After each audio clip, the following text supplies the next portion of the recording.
Hello, this is Lew White again. I'm calling someone here that called me yesterday, and I'm going to return his call. Oops.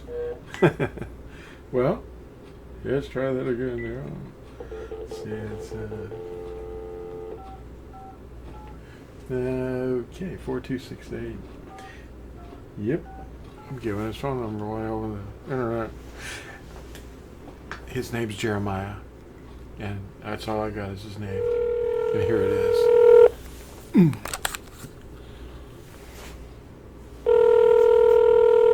He doesn't know yet.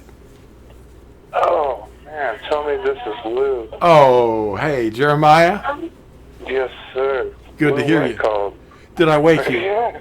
Did I wake you? No, look, I had a really long day at work today, and I didn't expect this phone call. It's super cool to hear from you, though. You have no idea. Well, it's super cool to be hearing from you, too. I just wanted to get your permission, while I've got you in the weakest state possible, to get your permission to make a short video about 8 minutes. Oh, that's totally fine with me. Yeah. Well, you're being recorded even as we speak. I just wanted to let you know. Oh, that's cool, man. I've been looking forward to hearing from you, man. I've been reading your books. A guy gave me one of your books when I was in Florida for a little bit. Florida? And yeah, of all places, dude. Yeah. And next thing you know, I found out. Next thing you know, I found out when I was still smoking weed and stuff at the time. Well, yeah. And I ended up going to that spot, Electric Ladyland, and I saw your books were available there. I saw that book, man, and it blew my mind. I was like, there's no way that the author of the book that I was handed in Florida by a random dish pit guy, it blew my mind that he knew anything about this kind of stuff either. And it was just really cool, man, to find that you actually live in Louisville, which is where I reside. This is my home, you know. Oh, it's mine too. I've been here all my life except for 4 years in the Air Force when, I was younger. I came back and married that beautiful woman called Phyllis. Yeah. Yeah, I was on the phone with her the other day, man. She seems like a peach. She's awesome. Yeah. We've been together ever since, and I married her in 1973. Wow. Whoa. Wow, man. That was before, frogs were created and lizards. That's really cool. Well, so you didn't think Lew White was here, huh? Well, I'm nobody. I'm just a regular guy. I just happen to live here. I know, but it's just the knowledge you have. It helped me get sober, by the way. Oh, yeah, good, which is part of why I assumed you had anything to do with that place. You know what I mean? I was just like, I feel like he's trying to reach out to people. You know what I mean? That's what I thought. Well, we're hunters. We're fishermen. Yeah. And we are in the most unexpected places. I realize it was unexpected. I'm so grateful for it, man, because I'll come there whenever I got a little extra scratch and buy another book and read it. Share it with somebody that'll wake up the most drunken, intoxicated drug addict that you can find. Yeah. And it'll change their entire eternity. Yeah, man, it really helped me a lot, man. And I found out through another guy that burning herbs was witchcraft, and I was just like, well, I gotta quit doing that. It could be, except that Cannabosum was a creation of Yahusha, and it was used in the anointing oil, and it's right there at Exodus 30, verse 23. It's one of the main ingredients, Cannabosum.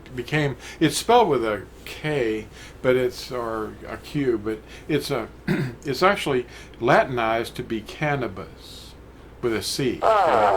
It's okay, but inhaling smoke is never a good idea. There are it's not cannibals, it's Cannabosum. Antibiotic. You know, I don't use it myself, but if I had to have it, it's a medicine, basically. It was actually prescribed. Yeah. Is it? Yeah. Okay, because like, you know, I thought about like, you know, because my buddy told me that I could ingest it, but I couldn't smoke it.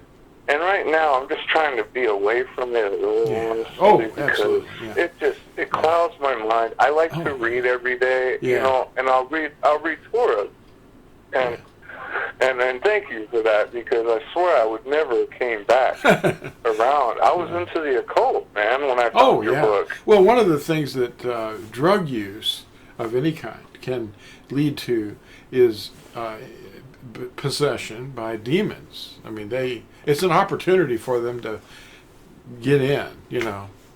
Oh, yeah. But and they're insatiable, too. They can't have enough. They can never have enough. And with that, you know. I know. They can't have enough, man. It's crazy, you know. Well, and I you can tell feel you it. stories. You feel them, man, in a way. I know. A lot of people on the internet, they think I'm some kind of a really evil dude, but actually I'm a hunter, a fisher. I'm looking for people that used to be like myself, and people that used to be like you, and people. You would not believe how many people call me and say thank you, and it's not me. They're thanking Yahusha. I pass that right along to him. You know. That's really solid, man. Yeah, it's really real. Solid, I mean, this is reality that you're living in now. Before, well, people that are sleeping, they're unaware that they've been tricked, and it's hard to convince them that they're asleep. But most of the pastors in the world don't get it. They say, "Oh, you mean you have to have a special name that only you know?" Well, isn't that what they say? I thought that's what they said. And they go, "Well, yeah, but mine's only been around about less than 500 years. What's happened?" And we're explaining that to them and going, "Now you get it?" And they still don't usually, because they're going through different stages of dreams, and they're coming up out of one dream into another, and you know, it's basically a huge stronghold that they're trapped in. Yeah. Yeah. It feels that way. It's man. like waking up inside of another dream. You know, they're just. It's really deep. You know. But it's good to know that you're awake. Oh yeah, man. Like I spend so much time in studying, man. It's crazy. Like everyone's always watching me. They're like, you know, if you keep reading, you're not going to be able to retain all that. I'm like, well, I can't help it. It's the only thing I really want to do. I can't even watch TV anymore, man. It's like that for me. Like I found where like secular type of things, you know, the TVs, the movies, the television shows, the things of that nature. I don't know what happened to me, man, but all of a sudden I can't watch any of it. I can't bring myself to do it. I just want to read. Well, you're in a stage of period of study now, and the thing that we have on the internet mostly are people waking up with these videos, and they're going, "Wow, I had a dream, and JESUS was in my dream, and he talked to me, and he showed me heaven," or "I died on the operating table, and I got to tell everybody now," and they've got millions of hits, people watching it going, "It's right, it's true." Well, they don't really have the truth, do they? I don't think so. No, but you're in a period of training right now. I spent the last 35 years looking at Scripture, and he keeps saying the same thing over and over. Don't fall for the Gnosticism and the tricks, and don't go into this Spiritism. And that's what all of it is Spiritism, Gnosticism, not Scripture, but all the other stuff that people stack up on people's shoulders. And they're watching it on the internet going, "Oh, this guy's got a white beard. He must know something. Look at that turban." You know, and he's walking along and going, "Yes, I know." And it's just, what? You know, these guys are in it. I don't know if it's mesmerization or, well, it's hypnotizing, but there is a drunken stupor that you can fall into, and they've got these audiences of people, and the camera pans over, and you see their faces, and they're going, oh, and then people are rolling around in robes and going, yeah, robes. Come on, it isn't about clothing, okay? It isn't about what you're wearing on your head. It's what's inside you. If he's in there, wow, just go get immersed in his name. Go find some water. It doesn't matter what kind of water.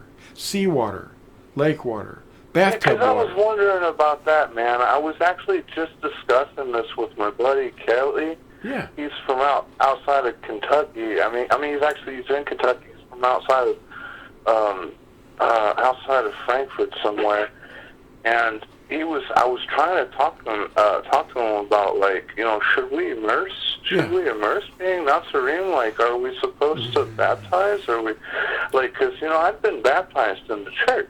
Yeah. But I've never been, I've never been baptized, or oh, you haven't? Well, you should do that tonight, this evening. Before you go to sleep tonight, get out there, get in a bathtub, a swimming pool, whatever you can find, and just go into the water. And it's you speaking. You're the one that's pledging your obedience to Yahusha's covenant, and it's a renewed covenant in His blood. You're relying on trusting in His blood. And when you go in the water, say basically, Yahusha, I just want to obey you, and pledge your heart, your mind, everything in your future to obeying Him and finding other people that were lost like you were and I was. And it isn't going to some guy and saying, would you baptize me? No, because he's going to be... I didn't know that was what I needed. No, he's going to be talking, right? I didn't know I could baptize myself. Oh, yeah, it's your pledge. It's no one else's pledge. There's plenty of witnesses, believe me. There's messengers all around you all the time. And Yahusha's there. He's omnipresent. He's just going, well... I've been waiting. Jeremiah, what are you thinking? Do you love me? Do you love me? Do you love me? And you're going to say, yes, yes, yes, come on. And I want that water. I want to go into the water and come up a new creation that He makes inside. Clean the inside of the vessel, and the outside will be clean also. And the water is the first thing He created. Before light, He created water. And that's what He's talking about. Let's go back to the beginning, shall we? And just go. And you know the facts. You know what He did for you. And you don't have to bear that anymore. Don't look back. Don't ever look back. Once you go through that water. Not a chance, man.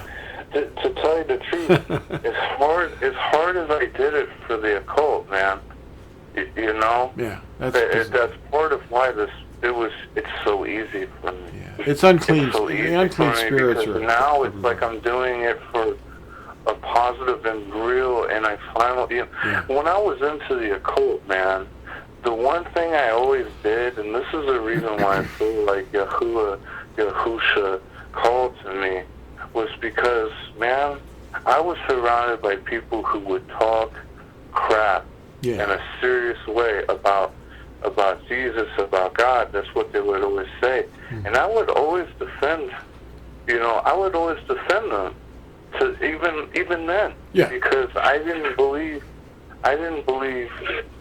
I told him, I would always tell them, especially one of my friends, Justin, I would tell him all the time that it's not, that spirit did not cause that person to do that. The church does terrible things, but you can't blame. You can't blame the God for it. You can't. But then I didn't know the actual names. The only reason I used the plain words of God and Jesus, the Greek terms. But then that's all I knew. Yeah. And I would always fight for him, even though, because I know that Yahuwah knew I was defending him. Yeah. Even though I was using the wrong words, And I feel like that's why he reached out to me the way he did. And dude, I found your book out in New Smyrna in Florida. And you are right here in my hometown. Yeah, I'm right here. I could not believe, and I found out by chance. By complete and utter chance. Just walked into the store. And the first thing I see is the books. Oh, well, years ago in 2013, up till then, you would have seen me in there talking to witches and Christians and Hindus and whoever would come and walk up to me, and I'd try to talk. One witch came in with 3 trainees. O'clock. Yeah, it is. Sorry. This witch came in with. I had to tell my lady.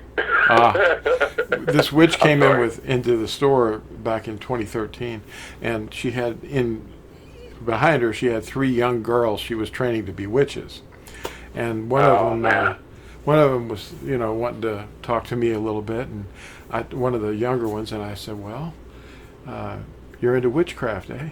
Well, a lot of Christians are into witchcraft too, and they don't even know it. They're practicing it. They put wreaths on the door. They put trees in their houses, ornaments and testicles on their trees. They just decorate with all this nonsense. They don't even know what it is. I don't even do that stuff. Well, man. no, I haven't done that myself in a long time. But they're doing it, and the pastors just sort of go, well, let's look the other way. Let's not think about it. Yeah, maybe why do they do that? Yeah, I don't know why. They even know it. Yeah, they know it. It's in Jeremiah. They know what the steeples. It tells them are. not to erect that tree. Yeah, they got steeples. Still do it. Yeah. But, the young witch was leaving, and I said, read Deuteronomy 18. And she said, I will. I believe you. And anyway, as she went out, she said, pray for me. She was wanting, man. She was reaching out for that. Yeah, the truth. She knows she wants to get away from those ways, man. And I swear, anyone does, dude. Anyone does. Like, it's such a lonely, and it's not even just that. It's that, well, actually, it's a whole lot of that, because you're not in the light of Yahuwah when you're doing these things. You're doing these things. Well, and none of it's for him. Well, I was going to say, just to keep this short and sweet, would there be anything that you'd like to tell the audience? Because we're making a video. Oh man! What would you say? What would you say to that person that's watching right now? I would tell them to be careful what they are into. Pay more attention and read their Torah every day, every single day. They need to read that Torah because it brings them closer to Yah, and they just it's important, man. And they need to follow Yahusha. Yeah. They absolutely need to. There's nothing else in life that is more important than that. That's right. And if you do this, the rest of the things in life will follow. The things that Yahuwah promises you will only come to light once you follow him correctly. Yeah. And you need to be Torah observant. That is a very important thing. As well as following Yahusha, his son. Recite the commandments every morning, and if you wake in the middle of the night, recite them in your thoughts. You have to wake your family up, but you can just go through them in your mind. 1 through 10, and then the one that he added and summed up, and love your neighbor as I have loved you. Love your neighbor as yourself, but also love one another as I have loved you. And that means you're totally committed to rescuing people that are on the brink of disaster. I mean, people grow old and walk through the doors under a steeple and they think they're safe. But they've been going in there for decades and just hearing lies. And we're just trying to wake them up. And, there's no reason for them to stay that way. Well, thank you, Jeremiah. And thank everybody for watching, and we'll see you in the next video.